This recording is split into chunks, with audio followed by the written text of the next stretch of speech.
To support this Wild World podcast, please check out Autio. It's an app that gives you amazing stories told by some of the world's best storytellers, such as John Lithgow, Phil Jackson, and Kevin Costner, and it's uniquely curated based on your location. It's a perfect audio travel companion for any road trip or just learning more about a trip you want to take. Click on the link in our show notes for more information.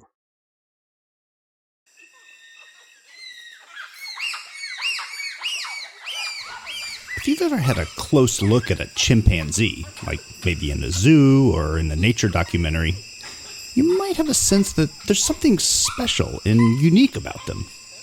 They're not like other animals. There's something about them that makes them seem much more familiar. In fact, chimpanzees are our closest living relatives. If you could go back in time just 6 or 7 million years, you could see the common ancestor that we humans shared with chimps.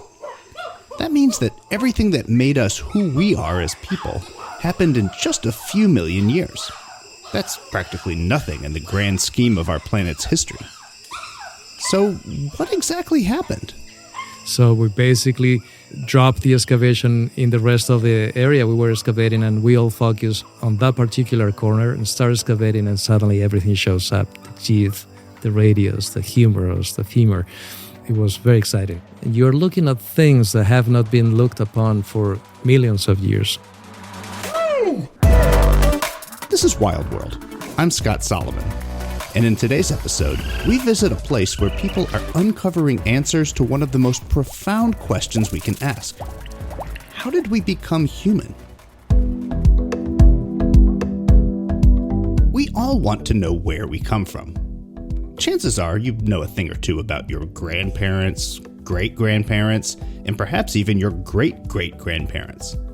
But how many generations back can you go before the trail goes cold? My guest today is piecing together his family history from a time so far back that his family history becomes your family history. And mine too. Because it's everyone's family. He's an archaeologist working at one of the most famous and important sites for the study of human evolution anywhere in the world, a place called Olduvai Gorge.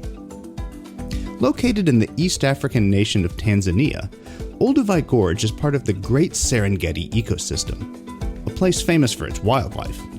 But in the ground beneath the savanna, where zebras, giraffes, wildebeests, and lions roam today, there are fossils from species that called this area home in the past.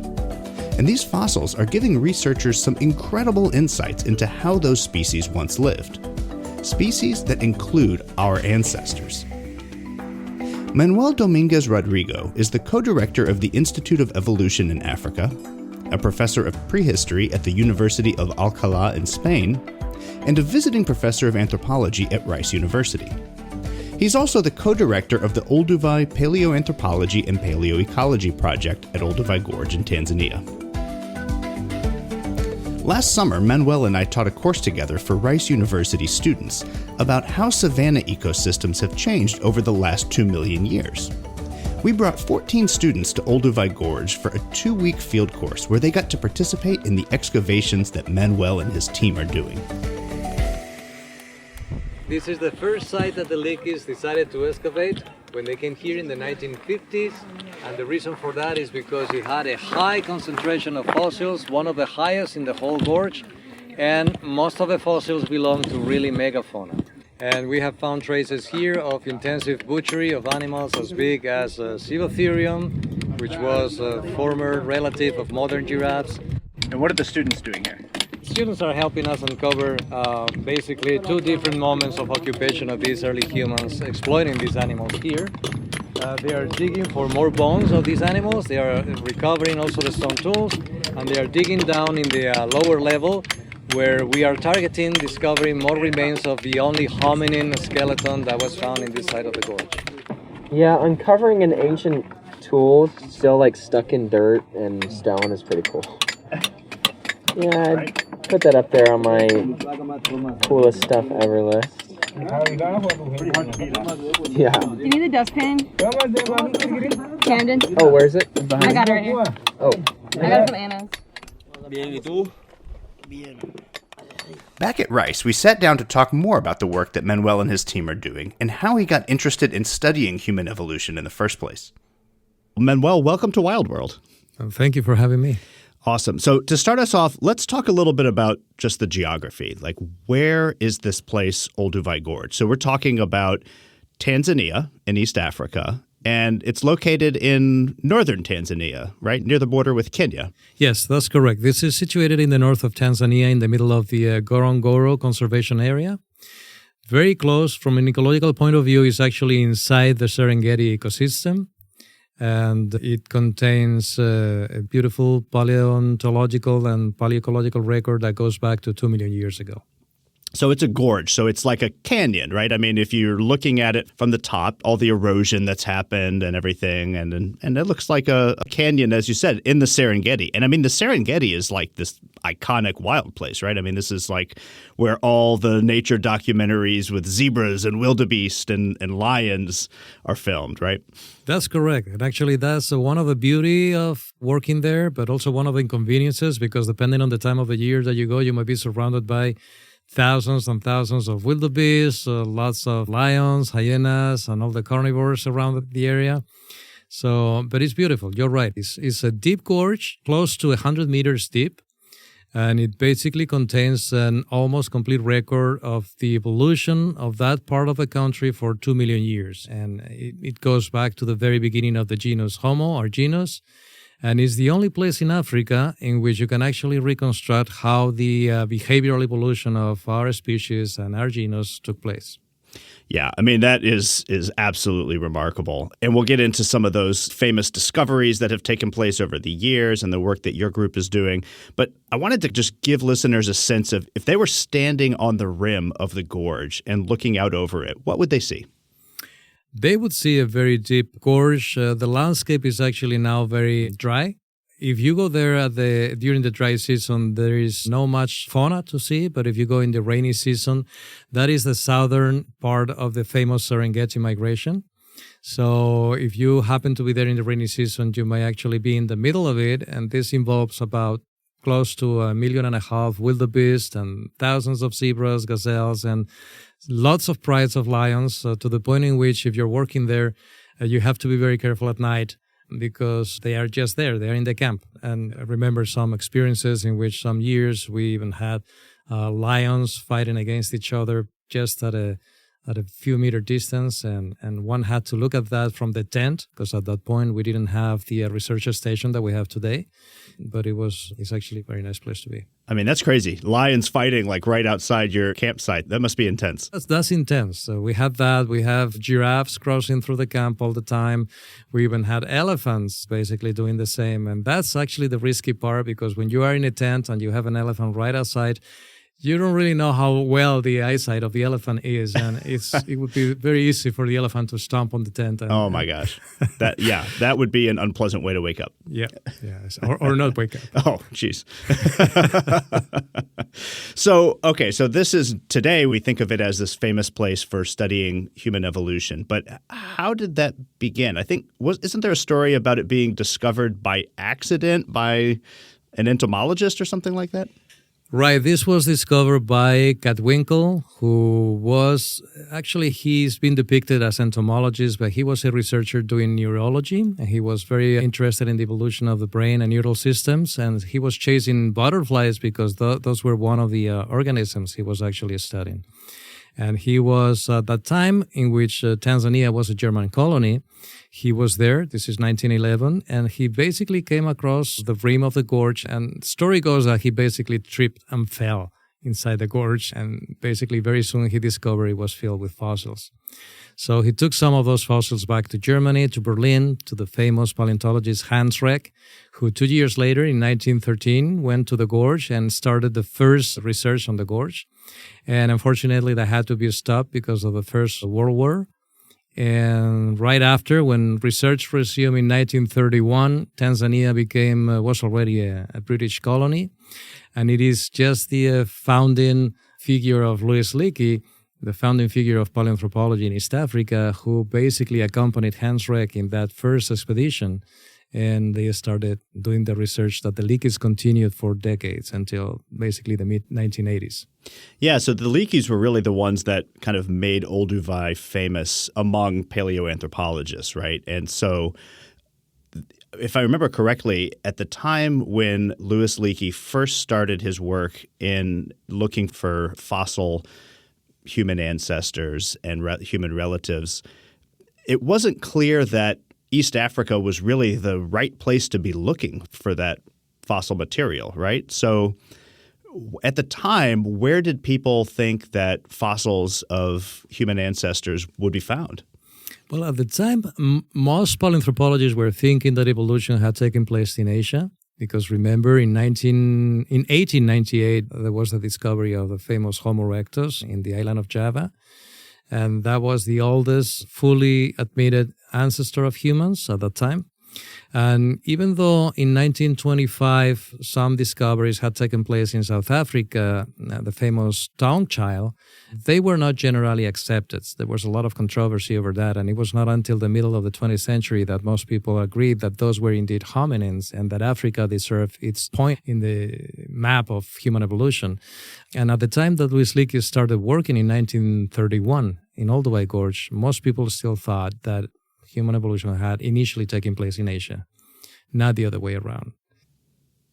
So what were some of the early discoveries by the Leakeys that really made Olduvai Gorge famous? Well, the Leakeys spent 20 years, and this is actually very easy to say. Remember that during those 20 years, they had no funding. They basically were either self-funding themselves or they were just acquiring some funding through private donors. And those 20 years were crucial because it gave them enough time to go through the gorge. The gorge is about 40 kilometers long. And at that time, it had dozens and dozens of localities that needed to be explored. So they mapped everything in those 20 years. And it was only until the 1950s that they managed to get some funding that enabled them to start digging some of those sites.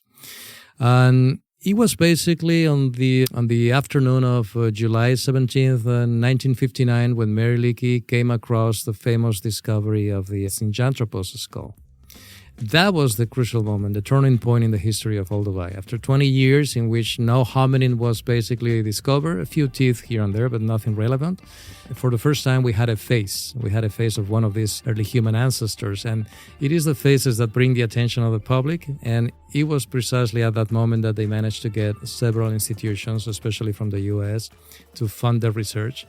And that was when Olduvai became the first big window to human evolution in East Africa.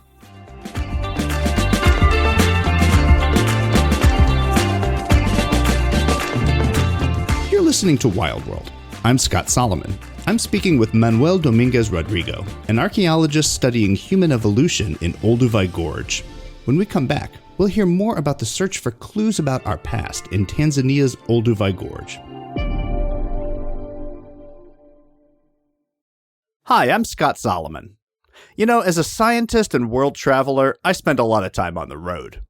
And I wanted to share with you an app that can make that time more exciting, educational, and more interactive than your typical audiobook or podcast.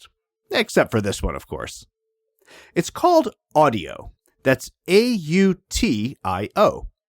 And what it does is it uses GPS to follow your location, and then it gives you audio stories about the places that you're driving by.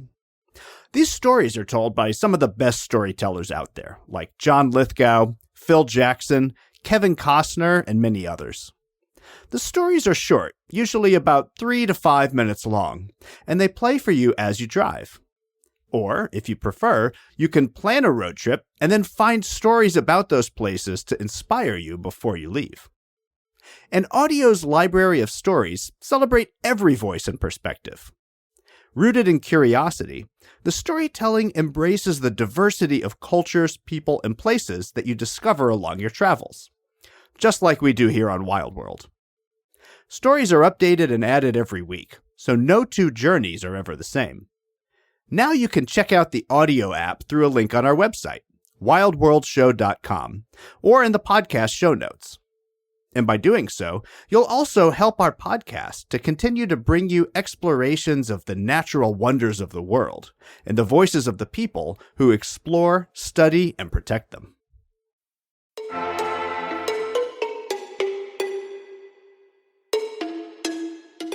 Welcome back. My guest is archaeologist Manuel Domínguez-Rodrigo, who's telling me about what we can learn about human origins in Olduvai Gorge.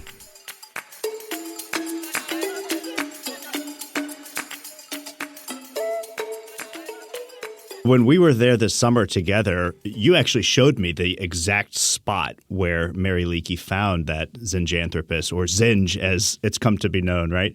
That, I mean, for me, that was like an absolutely magical moment to be able to stand in that spot. I mean, it literally sent chills down my spine to be there. What's it like for you when you go to that? Do you feel that same kind of sense of awe?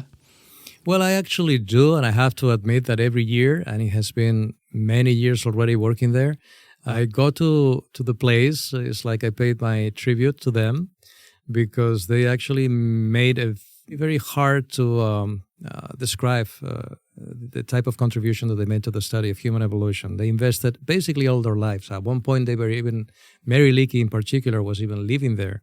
So yeah, it brings a series of emotional moments when you go there and think about the way they were making these discoveries with the few resources that they had at the time. I was amazed to see that. Yeah, you said that Mary Leakey even lived there, and her home and camp and field site is now a museum. I mean, it's called a living museum, and a lot of her belongings are still there. I mean, her field vehicle is there, the kitchen that they cooked in, and even a museum that has some of the specimens that Mary Leakey and her team discovered. Yeah, that's correct. She basically, when she retired in 1986, she had actually left not only an impressive scientific record of her work, but she also left a museum. She contributed to the area of dissemination of knowledge, and this is basically in the middle of the route that basically goes to Serengeti, and a lot of people was actually stopping by to see some of these accomplishments. This has recently been even boosted by the construction of a new museum, which is an expanded version of the old one, as you had the opportunity to see. Mm-hmm. And right now, for every person that goes to Tanzania, I would encourage them to not to miss that museum and the gorge, because those are very specific places. It touches them in the deepest part of the human soul, because basically it is through those discoveries that we are reconstructing how humans became to be what we are. Yeah, and I mean, it is on sort of the way that most people would travel if they're going on a safari in the Serengeti National Park in Tanzania, right? It's a stop that can be made sort of on your way there or on your way back, which is actually the first time that I went. Was my wife and I basically did our honeymoon in East Africa, and we did a camping safari, and that was one of the stops. Now, at the time, I was super excited just to go to the museum and look down into the gorge from the rim as a tourist. But, of course, you get to go and work in the gorge, and that's where your camp is as well. So I wanted to talk also about another famous fossil that is known from Olduvai Gorge, also discovered by the Leakeys, and that's Homo habilis. Homo habilis also was first found, right? And it's a kind of a famous species, a famous fossil. So why was that specimen so important? It was important because during most of the 20th century, we were thinking about the evolution of complexity in the behavior of our ancestors, tightly linked to the evolution of the brain. And the problem with Zinjanthropus is that it was barely slightly bigger than a chimpanzee's brain.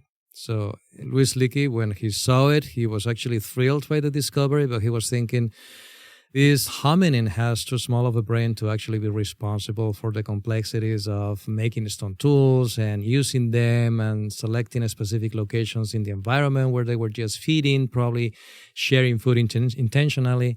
So he was actually looking for another candidate, and it only took them a few months to discover, not only at the same site where they had initially discovered FLK Zinj, but at a new one, only a couple hundred meters away from it, FLK North, the several fragments of this new species. So it was Olduvai that the first discovery of Homo habilis was made. that the description of what Homo habilis looked like was carried out, and that one of the best records of this species is still preserved in the fossils discovered there. So what is it about Olduvai Gorge that makes it such a good place for studying human evolution? I mean, there's fossils that have been found in other parts of the world. What is it about Olduvai specifically that makes it so special? Well, when you look at human evolution, you can actually tackle on two different types of research. You can actually focus on biological anthropology, which is about reconstructing the evolution of a human anatomy. And for that purpose, you depend on finding fossils of hominins. The other area of research will involve the reconstruction of the behavior of those hominins, and that is tightly linked to the discovery of archaeological sites. Now, this is where Olduvai is actually a major contributor, because we have archaeological sites going to 2 million years ago and even more in other parts of Africa, but the problem is that they are not very well preserved. We cannot read very well what happened in those sites because of that. However, in Olduvai, in some of these sites, we have a preservation that enables us to look at those sites pretty much in the same way as those hominins were looking at them 2 million years ago. And it's just a coincidence of several articular preservation processes that enable Olduvai to be different from the rest.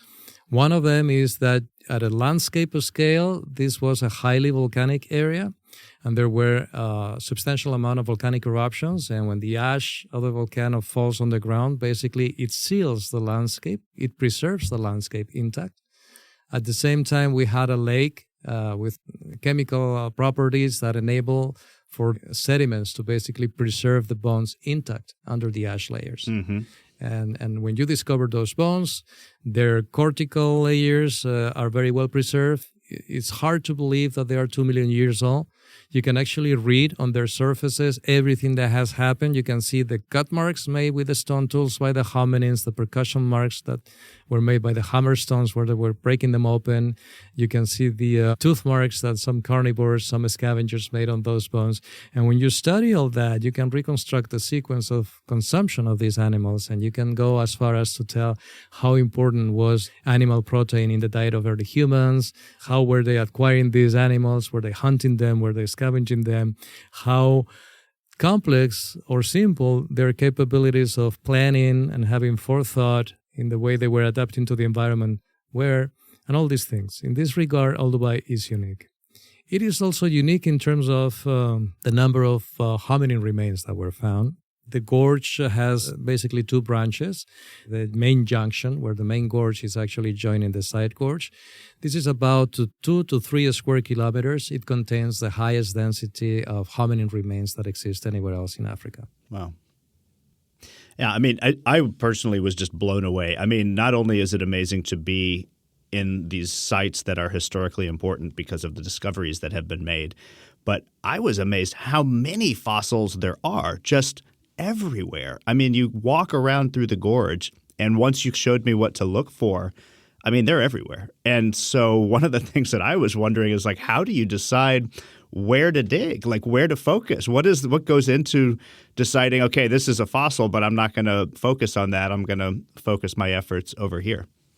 Well, it's hard. Usually when you find fossils on surface, they are basically telling you that the source is not very far away. And what you do is actually you make these surveys around the areas. You make some minor excavations, some test trenches until you find the level where the fossils come from. On other occasions, the fossils actually might be a little tricky, might be misleading you because they might not be near the place where they were originally deposited. In those cases, you might have concentrations of fossils that are coming from different places because that's the deepest part of the ravine where the erosion is actually dragging them from various points and accumulating them there. So most archaeologists during the 20th century, they basically use the random approach. Let's actually survey randomly whatever you see, many fossils, try to make some excavations, see if you find a spot. Now, this strategy has not been that successful at Olduvai. For 50 years, after the Leakeys carried out those early 20 years of discoveries, for 50 years, not even the Leakeys were able to find more sites. And subsequent teams that actually went to the gorge, they actually went in and out without finding new sites. So one of the methods that we have been using in the past few years was actually to understand the location of these prehistoric sites, but from the perspective of a 2 million year old hominin. Like these hominins were not selecting random spaces in the landscape. They were actually targeting some spaces in those landscapes. So what we have been doing is basically reconstruct the paleogeography, the paleotopography, what the landscape looked like 2 million years ago. And we fed that information to machine learning and artificial intelligence algorithms, and they have been helping us in discovering new sites. So basically, in the past 6-7 years, we managed to double the number of sites that existed in the oldest part of the gorge. Wow. Doing that. That's amazing. That's really cool. Very high tech. So let's talk about how you first got into this field. So do you remember the first time that you visited Olduvai Gorge? I do. I was actually extremely young. I was still an undergraduate student. I started doing my work. I felt so passionate about my origins, about human evolution, that I started doing my work in East Africa even before I finished my studies. I was in my very early 20s when I did that. And I visited Olduvai with the sense of awe and reverence that people go to a temple or that people go to a very sacred, very special place. And that's exactly how I felt. At that time, I told myself one day I would like to be working here, because it is here that probably a lot of the answers to some of the very important questions lie dormant, right? You need somebody just to go there and get them. But I was never confident I could do it, because it was very difficult. It's been a lot of research teams that actually wanted to work there, and at the time, very few opportunities to do so. It was only through many years of working in East Africa that eventually all these questions that I had, little by little, pushed me to Olduvai, because I couldn't find the answer in other places where I was working. So how did you get into this field of archaeology and paleoanthropology in the first place? When you were young, is this something you always wanted to do? You grew up in Spain, right? So what was your childhood like, and did you always feel this kind of passion for understanding our past? I did feel the passion. I never thought I was going to do that from a professional point of view. I was heading towards the med school, even when I was 18 years old. That's exactly what had been set on my mind. But I always felt very passionate. I felt passionate, as far as I remember, since I was 10 years old. I was very interested in our origins, very interested. And I was passionate about paleontology. I was passionate about archaeology, wanted to know about it. Now in Spain, making a living out of this was very difficult, still is very difficult. So it was only when I was actually online to find my paperwork for the med school that suddenly some idea crossed in my mind, and it said, is this surely what you want to do for the rest of your life? Don't you want to give it a try? Yeah. Don't you want to be testing the possibilities of actually going through what you feel so passionate about? And it was in that day in which I was supposed to be filing my paperwork that I switched. I went to a different school and decided to give it a try. Wow. Yeah. Wow. So it really was a moment where you really caught yourself and decided to take a different path. It was. So what happened next? So you went and tried something. Where did you go? What did you do? In Spain, the only way in which you could do this was to go either into physical anthropology or to go into archaeology. So I started with archaeology. Later on, I moved on to physical anthropology too. So I did both. And it was not easy. It was extremely difficult. I managed to finish my dissertation, my doctoral dissertation, when I was very young. I got a Fulbright that took me to the U.S. for the first time. I spent 2 years of my life in Rutgers University in New Jersey. And it was not easy to go back to Spain, lacking a job. And it was only a last-minute opportunity that emerged in the Department of Archaeology in the Complutense University that enabled me to continue doing this. Had it not been for that, I might have been forced to give it up. And so your work, as I know from talking with you and visiting you, your work focuses on looking not necessarily at hominins. It looks at animal bones, right? You're out there and you're looking for the remains of an antelope or an elephant or a zebra or something like that. So talk a little bit about why you choose to focus on looking for animal bones and not hominin bones. Most of my research, actually, you're right in that, Scott, has been focused on understanding human evolution from the analysis of the animals that accompanied humans in their evolution. And I've been doing this from 2 points of view. One is to see the evolution of mammal communities with hominins, to understand why hominins were evolving in certain directions. And the other way was to understand their behavior, hominins' behaviors. Given that hominins started eating meat before 2 million years ago, I was very interested in knowing what was the impact of that kind of diet in the evolution of humans, what role did meat play in shaping us as humans, and more specifically, how did these early humans with so little technology manage to actually acquire resources from animals that might actually be as heavy as 400 kilograms, and in some cases even more. So I was fascinated by that. And that pushed me to basically focus on the study of animals. But as I said before, nothing brings the attention of the public and nothing brings the attention of the funding institutions as much as having a face, having a hominin, having the actual relic of one of our ancestors. And so that actually pushed me to do hominins too. Right now, for instance, we have one portion of a leg of one of these early hominins that we finished analyzing and studied, and it's very interesting because it's only dated to 1.8 million years old, but it has a morphology that is extremely primitive. It belonged to a hominin that still was using the trees as much as they were using the ground. And so the good thing about doing human evolution is that you have to tackle on so many different disciplines that eventually it entices you to become knowledgeable, at least a little bit, on several of them. This is Wild World. I'm Scott Solomon. When we come back, we'll learn more about Manuel Domínguez-Rodrigo's archaeological excavations in Tanzania's Olduvai Gorge.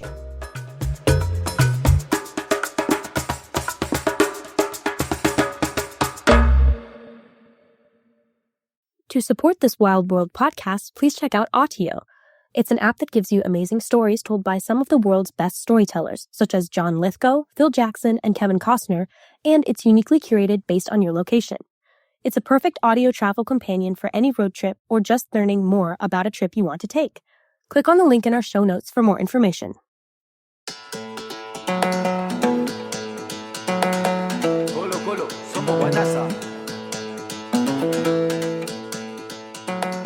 Welcome back. You're listening to Wild World. I'm speaking with Manuel Domínguez-Rodrigo, an archaeologist studying human evolution in Olduvai Gorge.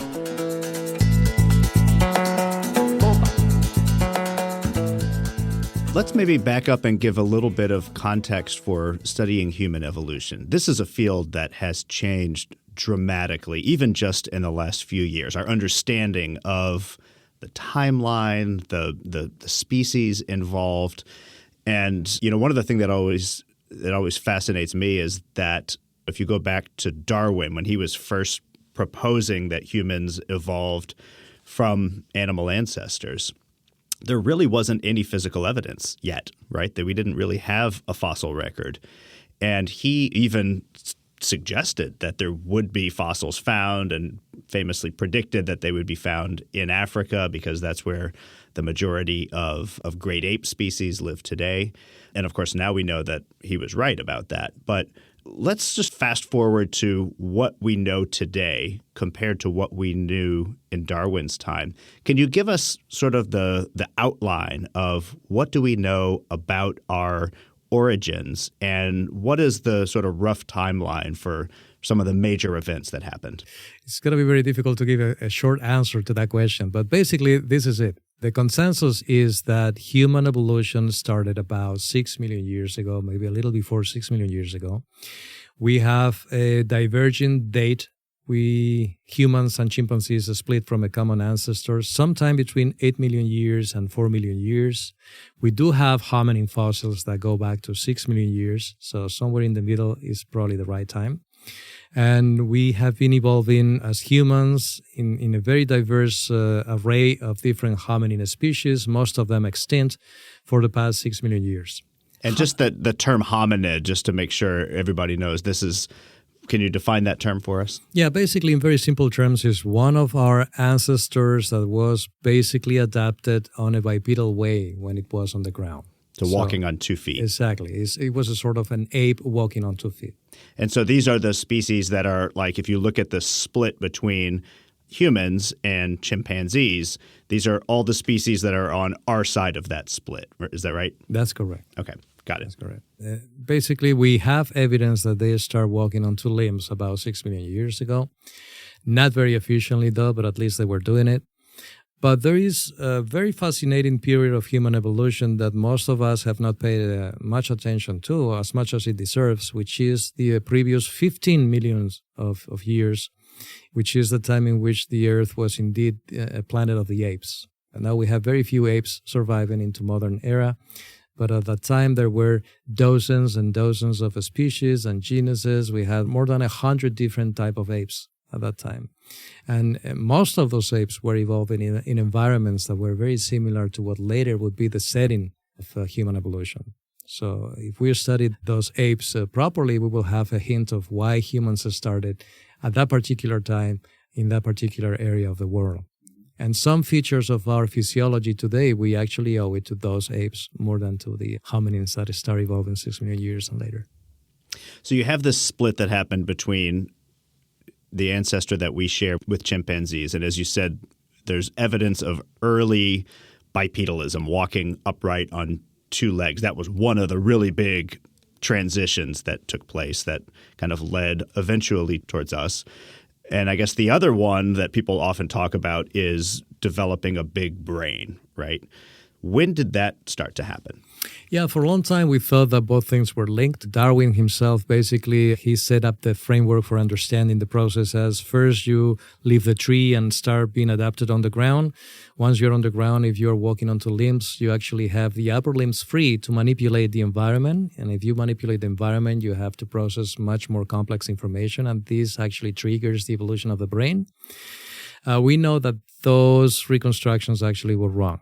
If we can trace the beginning of bipedalism to almost 6 million years ago, it is only sometime between 2 and 3 million years that the brain starts growing. And by that, I mean that the brain becomes substantially bigger from the size of a brain in a chimpanzee.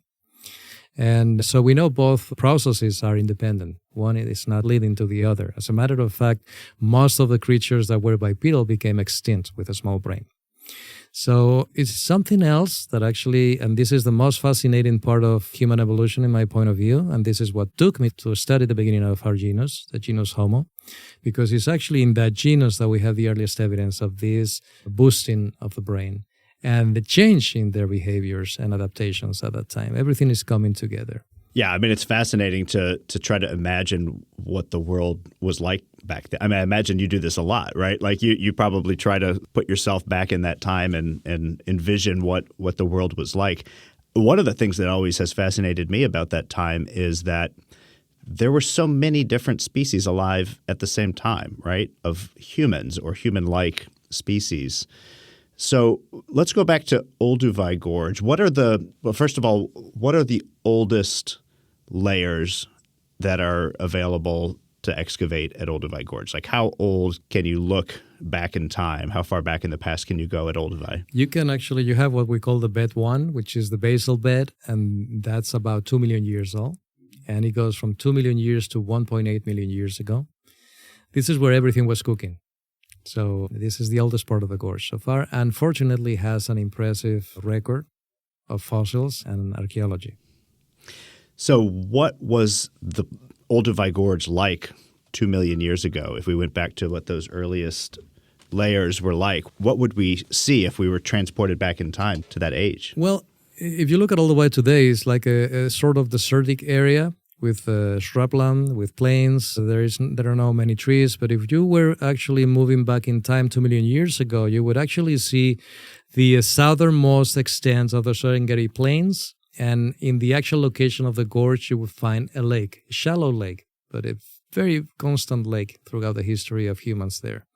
And in that lake, you would actually see a very diverse series of ecotones, diverse environments and habitats, because Olduvai is situated still today at the foot slope of all the volcanic highlands. So you will have all these drainages, all these rivers, all these fluvial inputs. You will also have all this water emerging from underground with these spring systems.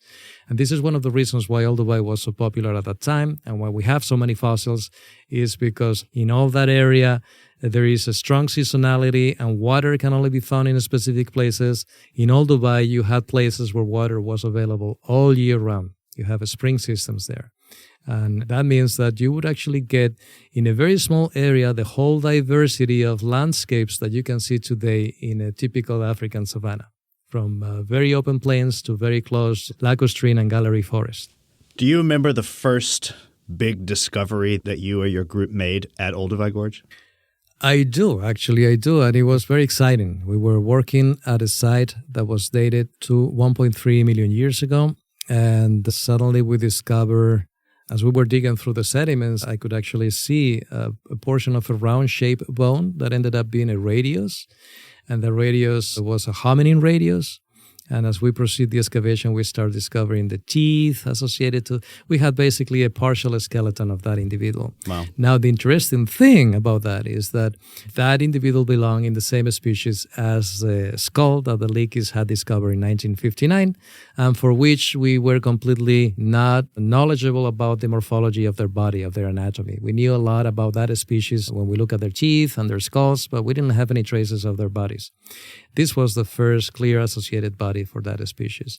And it was actually a surprise to all of us involved, because paleoanthropologists were thinking these Synjanthropus that today is classified as Paranthropus, they are very robust. Their teeth were very massive. When you look at their molars, they are about 3 times the size of our molars today. These are the biggest teeth human evolution has ever produced. And we were thinking it's impossible that their bodies would be as robust as their skulls. And we were proven wrong. Their bodies were extremely robust. This radius ended up being the most robust radius that we have in human evolution. There's never been a forearm as robust, as strong as this one. And the same, we discovered the same in the legs, right, in the thigh. The femur was impressive. It's extremely thick. A lot of muscle must have been attached to that leg. And these guys were combining both lifestyles. When they were on the ground, they were bipedal, but still at 1.3 million years old, they were climbing trees. Wow. So you were able to learn a lot from this one discovery of this skeleton. Yes, we learn about the lifestyle, but most importantly, we actually describe what the anatomy of the Paranthropus looked like, and people in other places of Africa, both in East Africa and South Africa, start looking at those bones that were not properly identified, and they could actually allocate them to the same genus. So people had found things that now they recognize as belonging to that species that they didn't realize. That's cool. So what was the moment of discovery like? I mean, do you you're excavating, and I mean, it's a team effort when you're excavating, right? There's multiple people involved, but do you remember when you first realized what you guys had there? It was actually very exciting because we had been going through the sediments. There were about 5 meters of sediment on top of this archaeological layer. It took us weeks to go all the way down. It took us years, actually, to go all the way down to the layer. And I still remember the day in which we found it, because we were digging close to the wall, and suddenly when I saw the round shape of that bone, I immediately realized that is a primate radius. And judging from the size of that radius, it has to be a hominin. So we basically dropped the excavation in the rest of the area we were excavating, and we all focused on that particular corner and start excavating, and suddenly everything shows up. The teeth, the radius, the humerus, the femur. It was very exciting. It's very hard to describe, especially because when you think about not just the importance of the discovery, but the discoveries themselves, you're looking at things that have not been looked upon for millions of years, some cases. And when you are the first one who has the opportunity to look at that space, and it's been 1 million or 2 million years since another human had actually looked at that space, that is something very special, Scott. That's just amazing. I can't imagine. Oh my gosh. Wow. So let's talk a little bit about what your team is working on these days. So what are some of the exciting things happening with your group today? Well, given that the preservation of these sites is so exceptional, and there's nothing comparable anywhere else in Africa, we actually are making really large excavations of these spaces that were used, they were inhabited by these early ancestors. And by understanding how they were using those spaces, we can actually, for the first time, think about something that has been remaining elusive for research, which is how were these early humans socially organized? Are the typical human social structures that we have today something recent in our evolution? Are they the remnants of something that started 2 million years ago or more? So we can basically trace how these early humans were organized by the way in which we reconstruct how they used the space, how they were eating together or not together, how similar or not they were to modern hunter-gatherers. That's exactly what we're focusing on right now. At the same time, because Olduvai is so rich, everywhere where we're digging, there are new hominins popping up, and we have to study them. So, yeah, I mean, it's exciting. And when I was there this summer, one of the dig sites that I actually got to help out a very tiny bit with, but for me it was very exciting, was an elephant, right? That is being, at the time, was being actively excavated. And yeah, tell me a little bit more about that elephant site. Well, Scott, how archaeologists are obsessed in claiming that they have the oldest, whatever it is the oldest, but this actually is probably the oldest elephant butchery site that exists in human evolution. It's clearly a butchering site. Hominins were butchering an elephant, and we have the remnants of the elephant itself, but we also have all the stone tools that they were using in the process.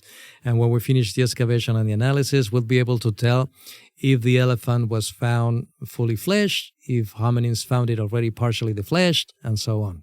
So, I mean, this was just talk about like something that fills you with a sense of awe and wonder. I mean, for me, just to be able to be there and see that, and especially to help out a little bit. I mean, as you said, the oldest known elephant butchery, the oldest evidence we have for hominids presumably eating an elephant. And so it sounds like part of what you're trying to figure out is, did they hunt it and kill it, or did they scavenge an already dead elephant carcass? Did I get that right?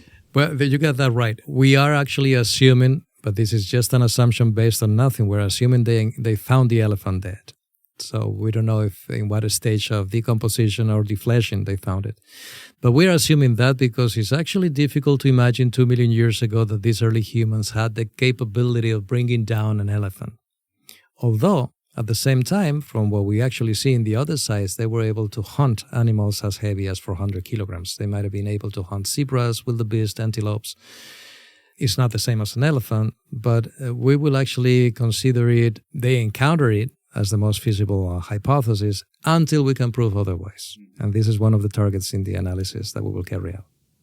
And as you said, the stone tools are still there. I mean, that was the other thing that to me just blew me away, is that you can actually still find the tools that were being used for harvesting the meat from this elephant there. And I think maybe even see like cut marks on the bones from those tools. Is that right? That's correct. That's correct. We even have one bone in which we already saw a potential cut mark. We need to clean it and look at that properly under the microscope. The tools are sharp, as sharp as a tool would be if we just make it right now, which is incredible because it's been hundreds of thousands of years and those tools are still as functional today as they were at that time. We have the possibility of those tools preserving the micro residues of what they were used for. There might be traces, organic traces of the blood, of the skin of the elephant. There might be traces of other things they might have been doing there too, in addition to butchering the elephant. We are in the process of analyzing that. Some of those tools actually were selected and we brought them to RISE, and they are in the process of being analyzed for finding those residues. Let's take a quick break. This is Wild World. I'm Scott Solomon. My guest is Manuel Domínguez-Rodrigo, who's telling me about what we can learn about human origins in Olduvai Gorge.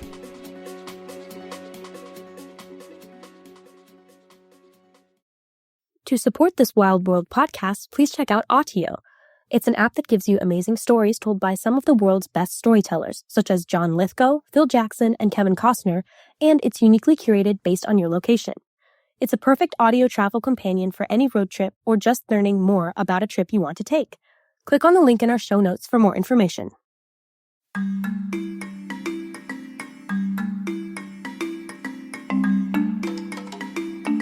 This is Wild World. I'm Scott Solomon, and I'm speaking with Manuel Domínguez-Rodrigo, who's talking about the archaeological excavations that he and his team from the Olduvai Paleoanthropology and Paleoecology project are doing in Tanzania.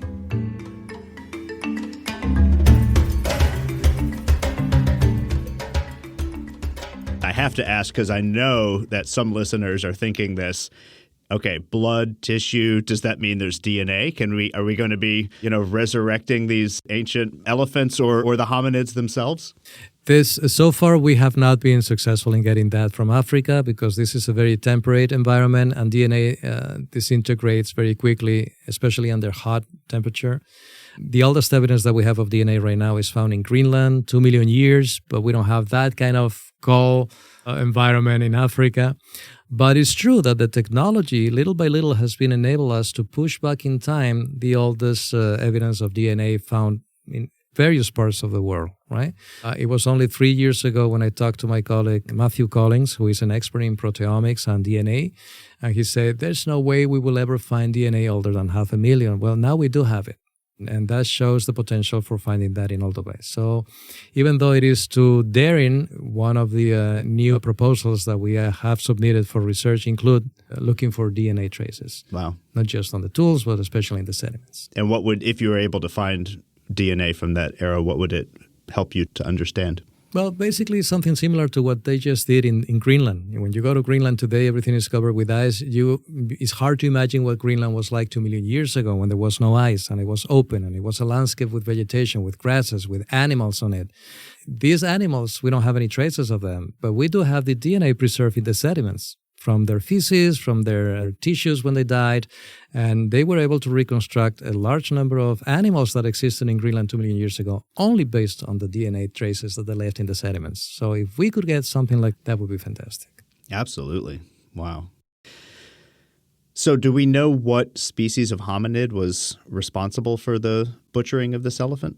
See, that's one of the contributions that we made over the past 10 years, because when we look at the technology that we find in the oldest part of Olduvai, it is this very simple technology of cutting tools, right? What we call flakes. They were detached from a cobble. They were used without basically modifying them. All the hominins cared for was to get something with an edge. And traditionally, we have been thinking that is the first stage in the evolution of technology and should be linked to the least evolved of the larger brain hominins that we have. In this case, it would be Homo habilis. The problem with that is that in 2015, this assumption has been made because we only had Paranthropus and Homo habilis in that time period. 2015, we discovered a third hominin. And this third hominin is actually a Homo erectus. It's probably a Homo erectus or something that looks very similar to a Homo erectus. We have a 6-foot individual discovered in these layers. It's a very modern individual. It's the first fully committed individual to a terrestrial lifestyle. We know they were not climbing the trees. We have bones from the hands, and those hands were not able to climb the trees anymore.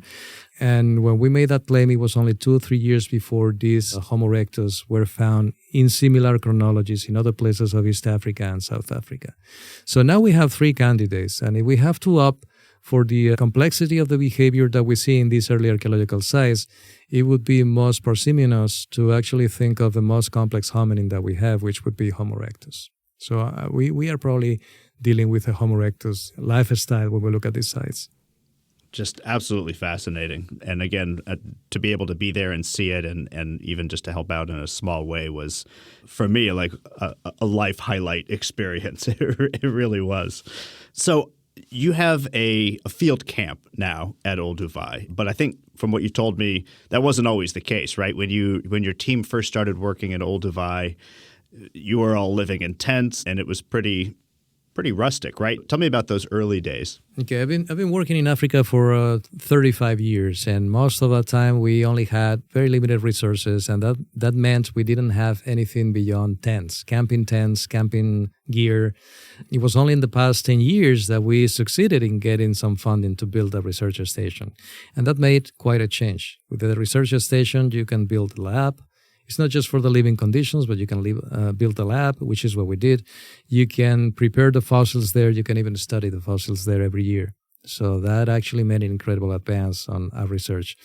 But the lifestyle in those days was actually not easy. But I look at that, and I look at that with a lot of affection in my memories, because it is the time in which you are young, you're full of energy, you're full of ideas, and living in the rough conditions of a camp is the least evil, right? Nothing's wrong with that.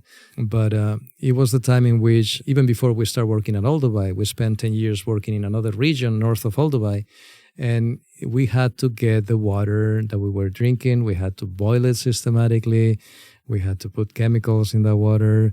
We even had to count carefully the resources that we took to the field, because the moment you forget something, you are out there. It would take 3 days at that time to go anywhere where you could buy anything. And that would mean that if you run out of food, you have to hunt, as we did at that time too. So my first experience in eating wildebeest and zebras were actually because we did have to hunt those animals because we ran out of food. Wow. So, yeah. So how does wildebeest taste? It tastes, both wildebeest and zebra, it tastes extremely chewy. That was my first contact with wild game. I was used to the soft, tender meat that we buy in the market. This is nothing like that. Even after cooking, you spend 5 minutes chewing that piece till eventually you can just swallow it, right? But it tastes good. It was good. Did that give you a new appreciation for the hominids that were hunting and living off the land 2 million years ago? It gave me a full appreciation of that because, we were lucky that it was the member of the Tanzanian Rangers that was staying with us that was actually doing the hunting with a rifle. But just imagine having no other technology than those stone tools and probably some wooden spears, and you would have to be out there hunting these animals. That would be so challenging that it brings forward the fact that the behavior of these hominids must have been somewhat more sophisticated than we're able to reconstruct, right? It also was giving me an idea of what it was like in case you are a hominin and suddenly you're losing your teeth and you have to chew on that at a stage in which there is no evidence that cooking existed. That must have been also difficult, right? So it brings the idea that humans have been evolving in challenging conditions most of the time. So you mentioned working with Tanzanian rangers, and one of the things that was very apparent to me in visiting your group was that Tanzanian people are a big part of your group, right? You're working very closely with Tanzanians. So talk a little bit about that. What does that mean to you to work with Tanzanians as partners, and what are some of the ways that you work with them? Well, I started working with Tanzanians ever since I started working in the country in 1994. I first made a partnership with Professor Audax Mabula from the University of Dar es Salaam. We set up the first project together in Lake Natron in the area called Peninj. Those were the first 10 years of my research, and they were actually the hardest ones. This is in the hottest spot in the Rift Valley, and we usually were forced to work there in the worst possible moments because of the funding conditions. It was part of the philosophy of my research from the very beginning. When we started working at Olduvai, the first thing we did was to create a field school for Tanzanian students, and we have been managing to keep that for over 20 years now. So the partnership is actually working. It is through that interaction that we manage basically to select some of the students in those field schools and actually train them. And for instance, one of the most successful students that we had has been Professor Agnes Gitna. She's now the Chief Conservator of Cultural Heritage in the Ngorongoro Conservation Area. She's responsible for Olduvai. She's actually the big boss for the Olduvai and the Laetoli regions and all the areas with human evolution heritage. And it's actually very satisfying to see that somehow you can actually leave that kind of legacy, because when you do research, you might have some stimulating contributions in the present. You don't know how much of that will withstand the passage of time, but certainly what you do helping local researchers to continue their paths and their careers, that will stay there. That is a step that you've taken, and they hopefully will follow up after that and make this even better in the future. Yeah, and we talked at the beginning about the discovery, quote unquote, of Olduvai Gorge. But of course, the gorge was known to local peoples for generations before that. Can you talk a little bit about how local people think about Olduvai Gorge and its significance? Today, they are fully aware of the importance of the gorge. It took them, for instance, the local people living in the area right now are mostly Maasai. They have a different concept of time. And it took a while for those who actually became interested enough to ask about what we're doing exactly. And when we explain this in full detail, we have to basically break the barrier of time. That's the first thing. When you talk about millions of years, that's something they have a hard time understanding, pushing back in time that much, right? Once they do, when they understand that, they become aware that those fossils, those bones that to them are unrecognizable, are important because through them you can actually see all the different animals that existed in their landscapes, in the regions that they inhabit. And they actually are managing to establish the link between the past and the present that surprisingly they were not when we started working there. So now they are a very a positive asset to the work that we do there because we do that with them too. Some of the people that work with us actually are Maasais that have been trained specifically to do this. These are the people who are actually the first ones to protect all those sites and curate those sites. They convey the message to the other people living in the area that this is special and why this is important. And it's very interesting to see that kind of idea to germ in such a way that it reaches those most remote parts of the landscape and the peoples living there. And what happens with the actual specimens that your team discovers? Where do those end up? Yeah, most of them actually, they used to end up at the national museums in Dar es Salaam. Now, given that this is under the jurisdiction of the Ngorongoro Conservation Area, these are remaining within the area. So there are two research stations at Olduvai right now. One is the one that was created by Mary Leakey. People who still work there, other teams who work in that station, they curate, they keep their fossils there. The other research station that we created is the other depository of the fossils for the teams that are working and using that station. So everything right now is staying within Olduvai, which is, I think, where it should stay. I was also very impressed that you speak very good Swahili, or at least it sounded very good to me when we were there. How did you learn Swahili, and how does knowing Swahili help you with your work? Oh, it helps a lot. The moment you speak Swahili, the local people see you not as a foreigner. They see you as somebody who will understand them, and they treat you in a different way. There was, at the time I started working in the 1990s, there was not a single place in Madrid where I could actually learn Swahili. So what I did, I bought a few books and I trained myself. I'm completely self-trained.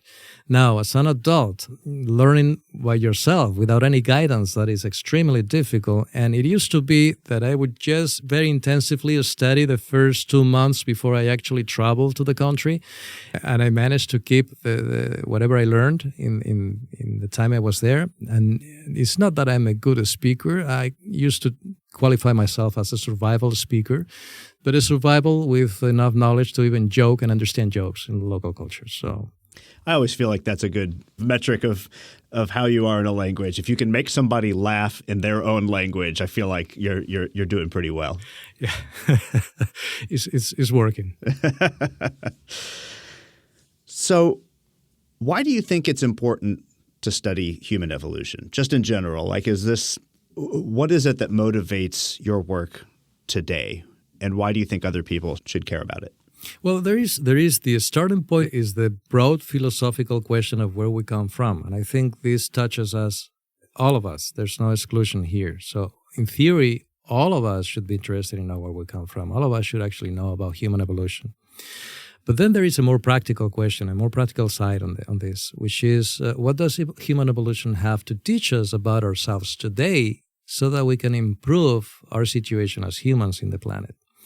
And we could do that from various points of view. We can do that from understanding our physiology, things like, is there such a thing as a proper human diet? Do we understand our physiology today and its evolutionary trajectory? So we are actually in a position to understand some diseases better and treat them better. If we do that, we probably will be creating a better generation in the future.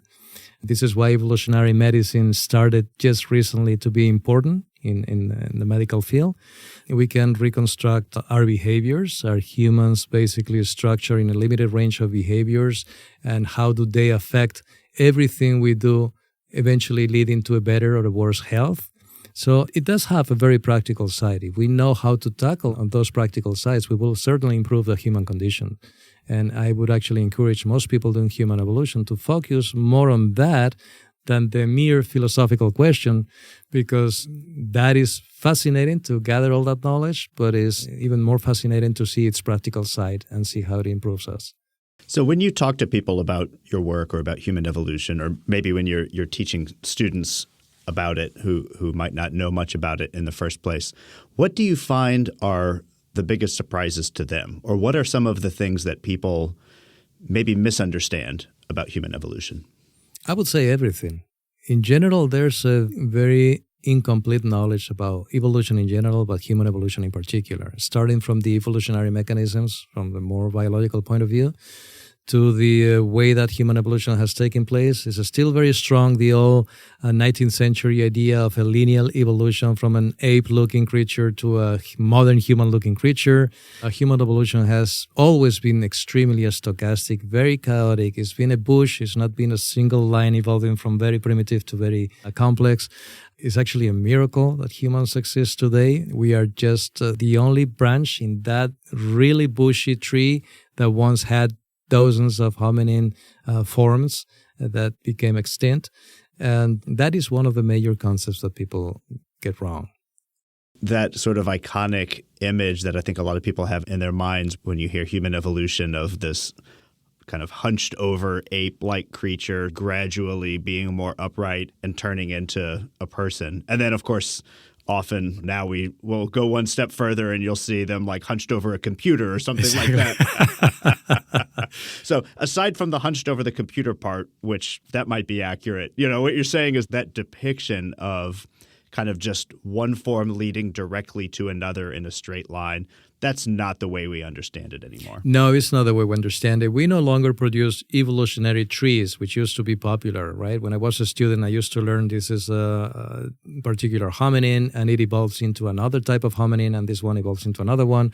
We now don't do that. We cannot really relate. We have, at one point, we were looking for missing links. Now we have so many links that we don't know how to put the chain together. So we have hominins in time. We more or less think how they might have been related, but we can no longer establish that sequence of one leading to another. We can't. I mean, it sounds like it's an exciting time to be working in this field. It is fascinating. We've never had as much information as we do now. And what is even equally important, we never had such a large array of technologies to collect that information from the past. Things that when I was a student, I used to think of impossible, or I used to think of them as the typical Star Trek archaeology of the future. They're happening now. You can actually grab a piece of soil, grab the sediments, and extract so much information about what kind of plants existed in that environment. You can reconstruct, if you're lucky and you have DNA, everything that was basically roaming in that environment. You can get a fossil and reconstruct a range of temperatures that existed during the lifetime of that particular individual. You can even assess the different type of things that those animals and those hominins were eating in particular moments in time. So many things that we can do. You can even retrieve traces of non-fossilized feces of some of these species and reconstruct their diet and even venture into their microbiomes, things that seem completely science fiction, but they are occurring right now. So as you look ahead, is there sort of one burning question that you're still hoping to be able to figure out, or is there something at Olduvai Gorge that in your wildest dreams that would be the one thing that you would hope that your team would discover? Yes, I've given up the ambition that I had when I was young, when I was in my early 20s, of answering the big question, the big philosophical question, because I see that I have an idea where we come from. Now I do have an idea where we come from, but I cannot explain the whole process thoroughly. Nobody can. Not sure we'll be able to do it, but at least we know we're walking in the right direction. But in the particular part of, am I ambitious to discover something that will make an even more lasting impression on human evolution? I would say yes. I would actually be very happy if we could manage to discover a skeleton of this early Homo habilis, which we know very little about. This is one of the most unknown hominins we have now. And it's important because it's the first one that shows the first steps of brain development leading to humans today. So that would be my ambition number one. If ambition number one cannot be accomplished, ambition number two would be to recover a complete skeleton of an adult Homo erectus. Because even though we have a juvenile one, we don't really understand the anatomy of a fully adult Homo erectus yet. So those would be the two major ambitions. Well, you just let me know where to go dig. Well, I hope you actually help us discover that sometime in the near future. That would be a dream come true. Well, Manuel, thank you so much for sharing this amazing work that you're doing and for letting me tag along and actually join you in the field as well. Just incredible. Thank you for having me, Scott. That's it for this episode. To learn more about the work that Manuel and his team are doing at Olduvai Gorge, visit olduvaiproject.org. That's OLDUVAI project.org. You can also visit ncaa.go.tz/Olduvai-Gorge. Be sure to follow Wild World on social media at Wild World Show and on YouTube at Wild World Podcast. This episode of Wild World was produced by 3Wire Creative. I'm Scott Solomon. Join us next time as we explore another part of our wild world.